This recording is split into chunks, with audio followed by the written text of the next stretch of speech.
LPG संकट की आशंकाओं के बीच अब एक बड़ी राहत की खबर सामने आ रही है। सरकार की तरफ से दावा किया गया है कि भारत के लिए एलपीजी सप्लाई को लेकर एक अहम सफलता मिली है। लेकिन आने वाले समय में देखना होगा कि यह खबर वास्तव में राहत देने वाली साबित होती है या सिर्फ लोगों को आश्वस्त करने की कोशिश भर। दरअसल मध्य पूर्व में बढ़ते तनाव और ईरान इजराइल टकराव के कारण फारस की खाड़ी का इलाका बेहद संवेदनशील हो गया था और दुनिया के सबसे महत्वपूर्ण समुद्री रास्तों में से एक हार्मुज जल डमरू मध्य पर सख्त निगरानी और पाबंदियां लग गई थी। यही वह रास्ता है जिससे दुनिया के बड़े हिस्से तक तेल और गैस की सप्लाई पहुंचती है और भारत भी अपनी ऊर्जा जरूरतों के लिए काफी हद तक इसी मार्ग पर निर्भर है। हालात इतने तनावपूर्ण हो गए थे कि कई जहाजों की आवाजाही प्रभावित हुई और उसका असर भारत में एलपीजी सप्लाई की चिंता के रूप में दिखाई देने लगा। कई जगहों पर लोगों ने एहतियात के तौर पर ज्यादा सिलेंडर बुक करने शुरू कर दिए। वहीं होटल, रेस्टोरेंट और कुछ उद्योगों में भी सप्लाई को लेकर दबाव की खबरें सामने आने लगी।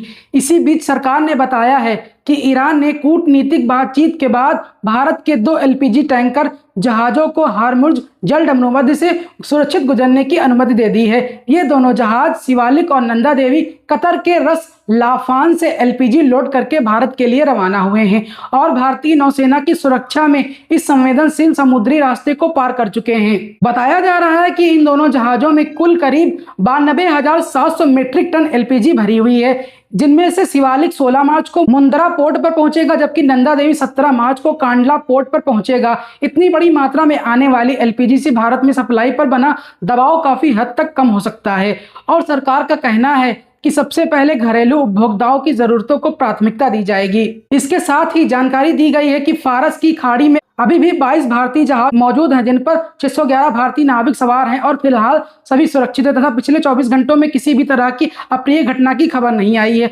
सरकार ने लोगों से अपील की है कि घबराहट में ज्यादा एलपीजी सिलेंडर बुक करने या पेट्रोल डीजल जमा करने की जरूरत नहीं है, क्योंकि आपूर्ति बनाए रखने के लिए लगातार प्रयास किए जा रहे हैं और वाणिज्यिक उपयोग के लिए भी पर्याप्त एलपीजी उपलब्ध कराई जा रही है। हालांकि घरेलू जरूरतों को प्राथमिकता दी जा रही है। कुल मिलाकर फिलहाल यह खबर राहत देने वाली जरूर लग रही है, क्योंकि हार्मुज जल डमरू मध्य जैसे संवेदनशील इलाकों से जहाजों का सुरक्षित गुजरना आसान नहीं था, लेकिन कूटनीतिक बातचीत और भारतीय नौसेना की निगरानी में यह संभव हो पाया है और उम्मीद की जा रही है कि आने वाले दिनों में एलपीजी की सप्लाई धीरे धीरे पूरी तरह सामान्य हो जाएगी ताकि आम लोगों को किसी भी तरह की परेशानी का सामना न करना पड़े।